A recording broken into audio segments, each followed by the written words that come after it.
Good evening. An internal investigation is underway with the Metro Nashville Police Department. Yeah, 3 pages of the writings from the Covenant School shooter were leaked yesterday, and now there's a search for who did it. Marissa Sulik spoke with experts today about what this investigation could involve. Marissa.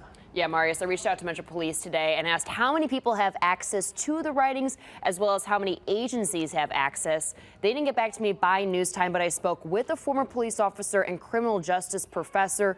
He's seen situations like this before and has his own predictions. How could you? What kind of a person does this?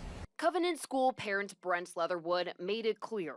They want whoever leaked 3 images of the shooter's writings to be held accountable. But first, Metro Nashville Police must do their own internal investigation and figure out who the culprit or culprits are. That'll take probably 2 or 3 weeks, would be my guess, even with something kind of high profile as this. We spoke with Dr. Jeffrey Rush today.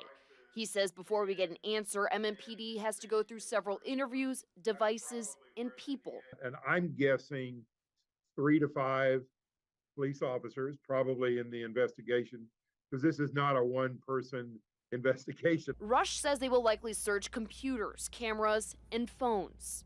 They're going to start out with looking at the city-issued devices, and they're going to look at text messages, they're going to look at the photos, they're going to look at emails, all of the things you would think that they would look at. That might mean personal phones, which would require a search warrant. Of course, there's a chance no one is held accountable in the end. But what if this was an accidental leak? Then no harm, no foul.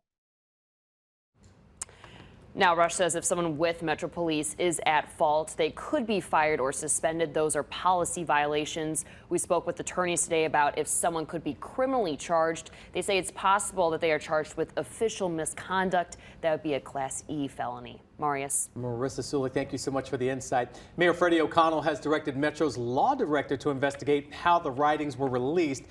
He says he hasn't seen the leaked images and doesn't plan to see them. The families have been deeply involved in this, both the family of the shooter, but also the families at the school.